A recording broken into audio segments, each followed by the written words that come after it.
Halo semuanya, selamat datang. Hari ini kita mau jalan-jalan virtual ke salah satu keajaiban alam Indonesia yang jujur aja jarang banget dibahas. Siap-siap ya, kita bakal kenalan sama Sungai Mamberamo yang sering banget dapat julukan Amazonnya Indonesia. Pasti udah pada tahu lah ya, Sungai Amazon. Itu loh, sungai raksasa di Amerika Selatan yang terkenal banget karena isinya yang luar biasa kaya dan beragam. Nah, gimana kalau ternyata Amazon itu punya kembaran rahasia? Dan kembarannya itu adanya di negara kita sendiri, di tanah Papua. Oke, yuk kita kenalan lebih jauh. Inilah dia, Sungai Mamberamo. Sebuah sungai yang ukurannya bener-bener epik. Kita bedah satu-satu ya, seberapa besar sih dia? Kita mulai dari panjangnya dulu. Coba bayangin, sungai ini membentang sejauh 1.102 kilometer. Hulunya itu langsung dari pegunungan Megah Jayawijaya, terus ngalir sampai ke Samudra Pasifik. Jauh banget kan? Panjangnya udah, sekarang lebarnya. Ini juga nggak main-main loh. Lebarnya bisa sampai 520 meter. Ini resmi ngejadiin Mamberamo sungai terlebar se-Indonesia. Biar gampang ngebayanginnya, itu lebih lebar dari 5 lapangan bola dijejerin. Gila kan? Nah, kalau mau lihat seberapa kuatnya sungai ini, kita lihat dari debit airnya. Tiap detik, air yang ngalir itu bisa sampai 5.500 meter kubik. Itu volume air yang super banyak, yang nunjukin betapa deras dan kuatnya arus sungai ini.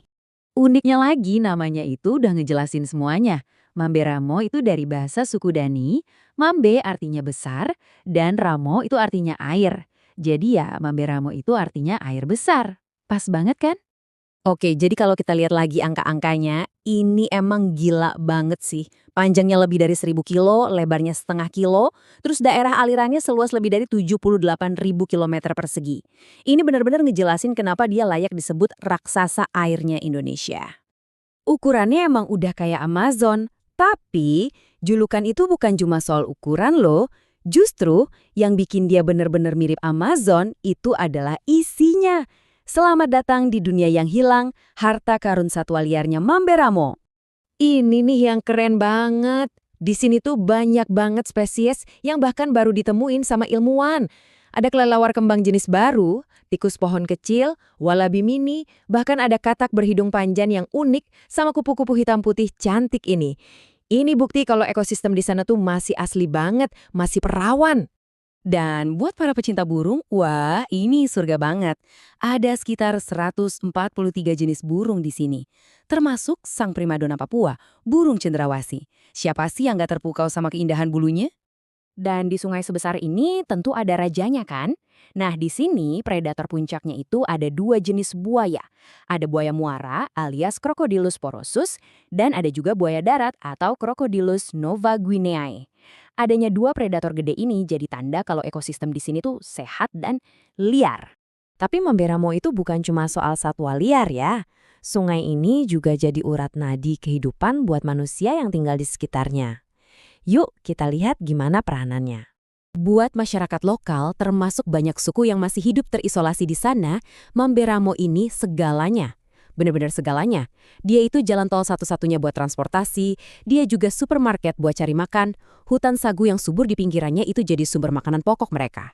Nah, ngomongin soal budaya, ada satu tradisi yang unik banget dari suku Bauzi, berburu buaya. Dulu, cara mereka berburu itu gila banget. Cuma nyelam, modal tali rotan doang. Sekarang sih udah lebih modern. Mereka pakai tombak yang disebut dau dan kail. Dagingnya buat dimakan, kulitnya bisa dijual mahal. Oke, kita udah lihat kekayaan alam dan budayanya. Tapi Mamberamo ini juga nyimpan potensi besar buat masa depan. Nah, disinilah muncul tantangan yang gak gampang. Karena di bawah tanah dan di sepanjang alirannya itu, Mamberamo ini kaya raya. Ada apa aja? Ada batu bara, gas alam, emas, potensi tenaga air yang gede banget dari arus yang deras, dan jangan lupa, hutan sagu yang luasnya minta ampun. Ngomongin sagu, ternyata gunanya bukan cuma buat makanan loh. Sagu itu bisa diolah jadi bioetanol. Apa itu? Intinya sumber energi ramah lingkungan yang bisa diperbarui dari tanaman. Keren kan? Terus, seberapa besar sih potensinya? Gede banget.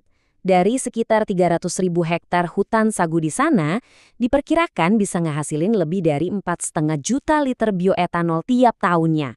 Itu angka yang luar biasa besar. Nah, sampailah kita di pertanyaan terbesarnya. Di satu sisi kita punya dunia yang hilang ini, sebuah surga keanekaragaman hayati yang tak ternilai. Tapi di sisi lain, ada potensi ekonomi dan energi yang luar biasa besar buat masa depan. Jadi, gimana caranya kita bisa menjaga surga tersembunyi ini, tapi di saat yang sama juga membuka potensinya? Ini dia dilema besar yang dihadapi Mamba Ramo, sang Amazon dari Indonesia.